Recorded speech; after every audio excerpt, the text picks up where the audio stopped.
been able to arrange for these important debates, and ask all persons to pay careful attention, to listen carefully, and to think carefully. And we hope that having done that, you will make a decision to exercise your franchise.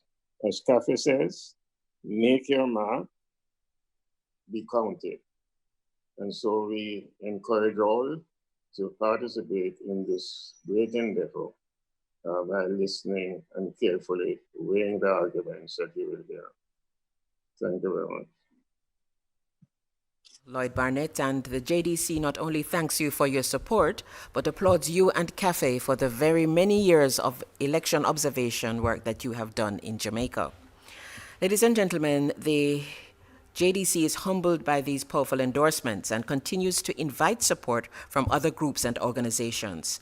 It encourages us, but it also demonstrates to the public at large the importance of this process in our democracy. I now invite the chairman of the Jamaica Chamber of Commerce, Lloyd Distant, to say a few words. Thank you so much, Chair. Thank you so much, Chair, and good afternoon to everyone. The Jamaica Chamber of Commerce is proud of its involvement with and association with the Jamaica Debates Commission. Certainly over the years, and as we go into these debates, we are quite not only proud, but certainly looking forward to the conduct of these debates. These debates are important, as certainly from the Chamber's perspective, as we look to select the persons who will lead our country going forward, certainly for the next few years, if not the full term of 5 years. There's so many critical issues in front of us, and some were mentioned in the opening remarks by the chair of the Debates Commission, Noel De Costa. The pandemic that's upon us certainly is foremost on our minds, and certainly foremost on the minds of virtually all Jamaicans, I would think. From your research, certainly the resuscitation of the economy coming through the pandemic, maintaining the fiscal discipline that has been developed, and as well enabling growth, certainly key issue. Reverend Dixon spoke to the national consensus on crime. How will the parties, whomever is selected to lead our country, leverage what was achieved in the consensus of crime, and how they will get us to being a safe, secure, and just society going forward. Those are just some of the things I know many of us as Jamaicans are expecting to hear. I must pause to join with the Ombudsman in urging all candidates to observe the Code of Conduct and abide by the infection control and prevention measures that have been issued. We look forward to a great debate. We recognize that they provide us an opportunity to compare and contrast the policies and programs of the persons who will govern our country. And we anticipate that, as has happened before, these debates will provide quite a bit of insight to all of us as Jamaicans. Congratulations again to the Commission and to all the commissioners, and we look forward to hearing what our leaders have to say. Thank you. Thank you very much. The chairman of the Jamaica Chamber of Commerce, Mr. Lloyd Distant. And last but not least in this section, we're going to invite the vice chairman of the Media Association of Jamaica, Mr. Brian Schmidt, to say a few words.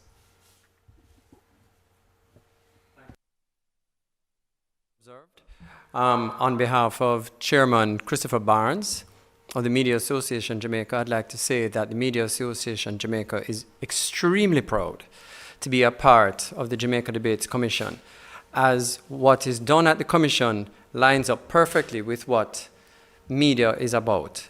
It is about the preservation of democracy, it's about the preservation of freedom of speech, the rights of expression, and of course, with all of these things in mind, we are exercising everyone to exercise their franchise. Come out and vote. And as the Jamaica Debates Commission say, watch, listen, decide, vote. So we're asking everyone on Tuesday, August 25, Thursday, August 27, and Saturday, August 29, tune into the debates at 9 p.m. on a number of local radio stations, television stations, online, and our website. And good luck to everyone involved. Thank you. Thank you very much, Mr. Schmidt. And before we open the floor for our journalists to come in, I think the chairman has something to say. Yes, thank you, Madam Moderator. I'd just like to make a correction to the GLP team for the social issues debate. The team is Christopher Tufton, Kamina Johnson-Smith, and Floyd Green. Okay. Thank you very much. And now we throw the floor open for questions from the media. And I think we're going to start first with Raquel Porter.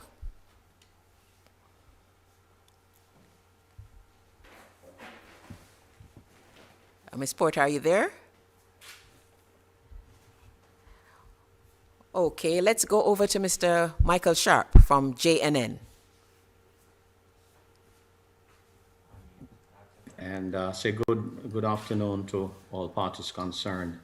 Mr. Chairman, I note with interest that you have a backup for everybody, but do you have any backup dates? Because we're very mindful of the 200 cases of COVID over the past, 48 hours, if you may. Are there any backup dates? Should we be overwhelmed by this and further restrictions placed? At this point, we haven't, we have thought about it, but at this point, we haven't decided on any backup dates because we're not sure how it will unfold. But as it is now, all the arrangements were already put in place for the dates that we now have. And if the situation changed dramatically, then we would have to adjust that, make those adjustments. If I may just push one further, I noticed you have suggested that they perhaps should take a lot of things online. Would you be bold enough, sir, to tell the parties that they really should cease the usual politicking? Because we've heard of new measures that be driving through, but alas, we know the behavior will not, based on nomination day activities, will follow through as they have designed it. And so therefore, to protect the nation, they should cease and desist. I endorse that. I think that the new curfew hours will help in that regard, but certainly what happened on nomination day should not be repeated, and we exhort the parties to act accordingly.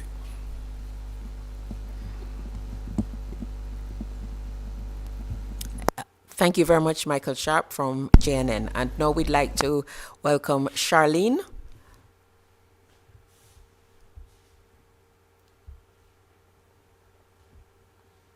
Are you there? No. Khadija Thomas from CVM TV.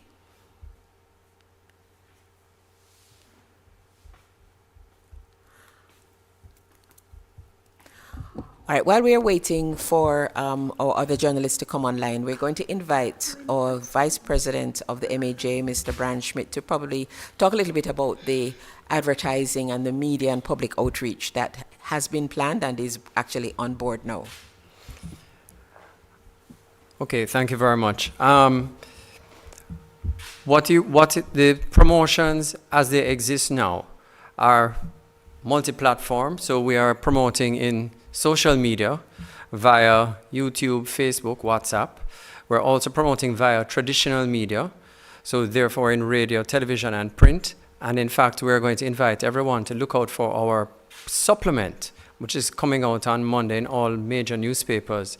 It's going to give a lot of background on the JDC and its work and what to expect with these debates coming up.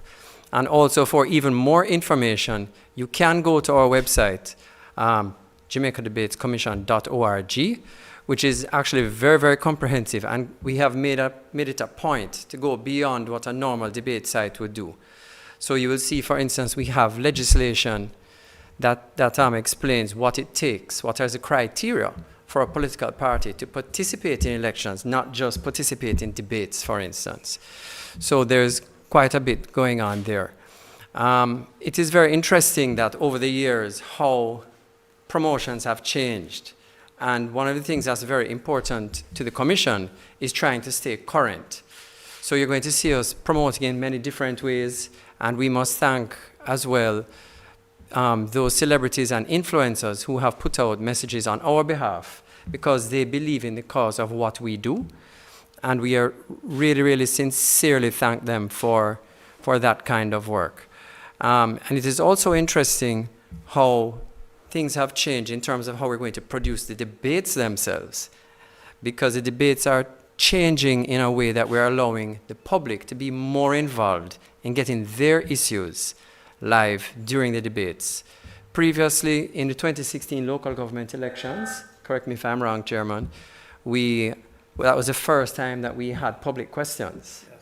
Right, and at that time, we used to have 3 journalists and a 4th questioner, which was the public. Now we have 2 journalists and a 3rd questioner is the public. So the public will now get a chance to ask all of a third of the questions, which I think is landmark, not just for us, but for debating organizations worldwide. Do we have any questions from the press? It appears that we have been quite comprehensive in our information because we have no more questions. But I don't know. I see Michael. I would like to ask another question, but I don't want to hog the show. No, go right ahead, Michael. Go right ahead, Mikey. Yeah, I would like to ask of my esteemed friend, Mr. Lloyd Barnett, if you could advise us from his position as a constitutional lawyer, the right to vote, how does it trump the right for the protection under the act that causes the minister to say stay at your yard and what have you? Should we have persons who are in isolation having the right to vote, for example? Dr. Barnett, are you ready to answer? I would approach it in a different way. The right to vote is a fundamental right protected by the Constitution, and to deny it can only be justified if there is no reasonable alternative. So that if arrangements can be made, we should allow those persons to vote. And by reasonable measures, then there is no excuse for not allowing them to vote. So that in all of those cases, the authorities have a duty, in my opinion, to explore how best, if at all, they may be permitted to vote. Do you see a scenario in which that circumstance could be addressed? Is it double masking and taking the ballot to somewhere else? You need to unmute, sir. Still muted. I don't know if the host can assist. On that matter, because in the yes. in the meeting between the four. Yes. Yes, I'm hearing you. 3 different situations. There's the person who is specifically put in isolation because they have tested positive. Yes. There's the person who is in quarantine because they have come into contact with someone who was positive. And there are persons in an area which has been quarantined because there has been a spike in that particular area. And I think each of those situations have to be treated separately and different solutions provided. For instance, if there's an area, it might be necessary to establish a special polling station in that area. But there might be people living in that area whose constituency is in another place and who might need to go into another polling station.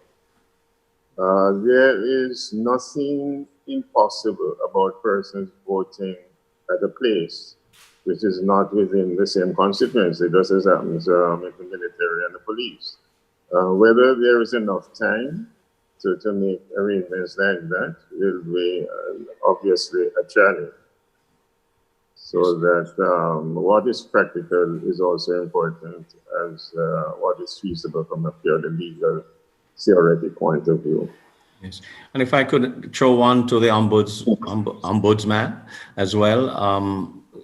Very often we hear Dr. Tufton mention that apathy is one of the greatest attacks on our democracy. And we seek to have free and fair elections and free from fear Now comes the pandemic. We are fearful that we might have this. Do you think, and to what extent do you think this might impact on a very low voter turnout, having COVID-19 winning the elections after all?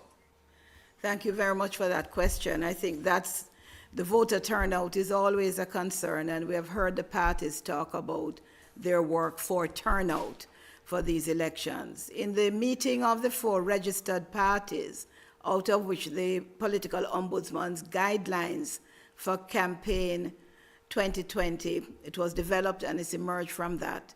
This was a real concern. Campaigning, therefore, is important to everyone. And I agree with what has been said by Mr. Da Costa about the need to use alternate methods of campaigning to a great degree. We had agreed in that forum, in line with the Ministry of Health and Wellness guidelines, that up to 5 persons in a group could do house-to-house canvassing in communities, and up to 2 could enter a home for no more than 15 minutes. It may well be that that should no longer be the position, bearing in mind the complete risk and the fact that no one can say by looking who has been exposed or who has COVID-19. So while that is in the current guidelines, I think that's a matter that we're going to have to address. And the social media space, I believe, is really where a lot of the campaigning will take place this cycle. And it may just be a very good thing for the posts now to focus on political information rather than some of the more nefarious, malicious, and unnecessary posts that we have been seeing for months. So I think it is an opportunity for anyone who supports a political party to become a campaigner on their digital space on behalf of their party, so that turnout may indeed be better than the turnout in the 2016 general elections. I also want to say that the Electoral Office of Jamaica has issued its own guidelines for election day. And there are some particular considerations there. One is that they have introduced a layer of sanitization for this campaign. There will be a limit on the number of persons allowed within the election area at any given time. The political parties have agreed that those who are outside waiting to come in will be provided comfort items like water. The social distancing will be maintained. Everyone is asked to wear masks. Based on what we have been seeing when the Jamaica Labour Party and the People's National Party leaders and candidates have been on the road, I don't believe that we can rely on that. So the police, unfortunately, are going to have a very much larger role in this campaign. And it's important for the public to understand the police is not trying to stop people from enjoying their election. It's trying to help them obey the law and to be safe. So when the police says you may not congregate in this area, move on and keep on moving. This must be obeyed. We don't want a situation repeated as we saw where a candidate literally told the people present to ignore the police. This is not to happen. And I've said to the police that from where I sit, breaches, they must warn for prosecution wherever they see breaches that endanger the public and our democracy. And where necessary, they must arrest and charge. This is too serious. And some people will stay home because they're afraid that other people will be irresponsible. So it's important also, I think, and I thank the chairman of the Chamber of Commerce for his comment, but every leader in every dimension of Jamaica's life, whether you're a member of the private sector, you're in the entertainment industry, you're a faith-based, voices must be out there encouraging correct behavior and compliance. I'm without my mask, no, but I have my mask with me, and I have it off just for speaking in a room that's been organized to respect social distancing. So, Michael, I think we can still have a turnout at least as good as we had last time.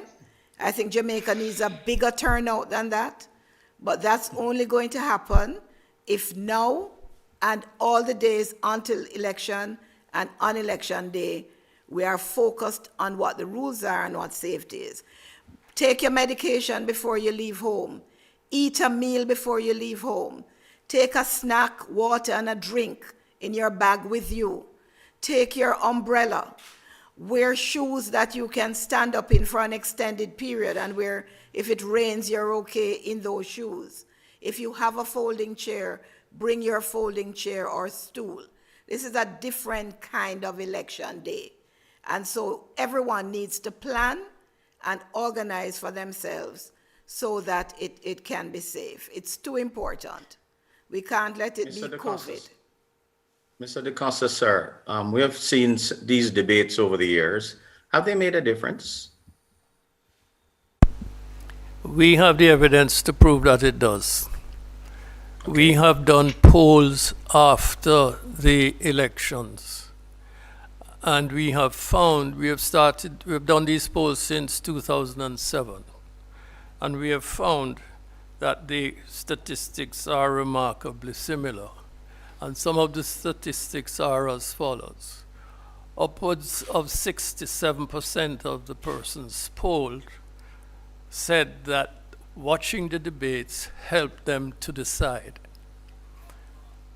Approximately 30% of the persons polled said that as a result of looking at the debates, they actually changed their voting intentions. We were surprised when we saw that number. We were looking for like 4, 5, or 6%. But in the debates that we have done in 2007, 2011, and in the local government debates, we found a similar trend. So we do feel that debates actually made not only a difference, but a significant difference. Thank you. And if I could just have a final one for the future for Mr. Lloyd, Sir Lloyd. The future, we have been forced into a virtual life due to this pandemic. What we're doing now certainly is one of them. We are looking at our neighbors who are talking about mail-in votes.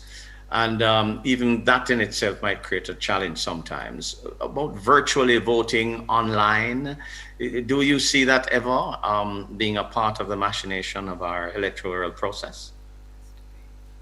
Our voting procedure is very strict because of the history of bogus voting and intimidation that we experienced prior to 1997 and up to 1997. But in the new situation, we have to reconsider whether there are not alternatives once the appropriate security arrangements can be introduced. Because, as you know now, a lot of things can be done electronically, and a lot of identification can be done electronically as well. So that I think the time is coming in which I believe voting will essentially be of a different methodology, and people will be able to vote from home. But we are not there yet. No. Thank you. Thank you very much, Michael. And we have a question coming in from Khadija from CVM TV. She's having some technical issues, so she asked that I pass on the following question. I wanted Mr. Schmidt to clarify how the public will be involved in the debates.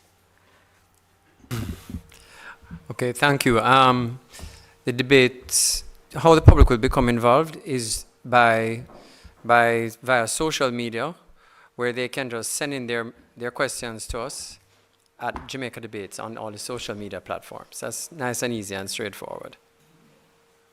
All right, thank you very much. And at this point, I think we'd like to bring the proceedings to a close. I'd like to give the chairman, Mr. Noel DaCosta, the last word.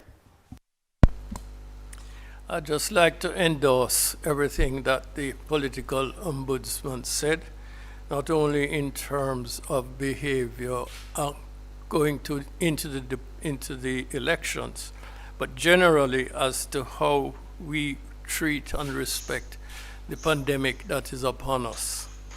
I would like to encourage everybody to look at our debates, 25th, 27th, and 29th of this month, and to watch, listen, decide, and vote. Thank you all, and thank you for coming. Thank you, everyone, and we'd like to return you to your respective studios now. And we'd like to once again thank you for joining us in this press conference and encourage you to stay with us on the journey. The 3 debates, the 25th, the 27th, and the 29th. Jamaica Debates Commission will be there and bringing it to you. Remember, watch, listen, decide, and vote.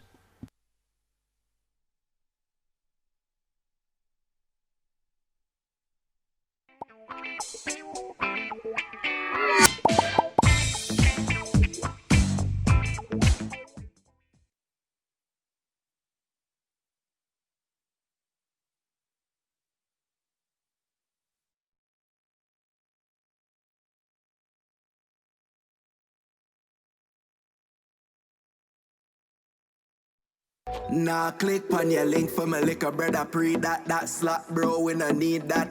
And the next thing them type a song they are listening online, what kind of thing that some big man pose up on them profile and a put chat to a small child. Watch yourself on social media when you a post boxes, no do nothing too wild. What if your liquor brother said a post ya? What if your bro dead in another crime video ya?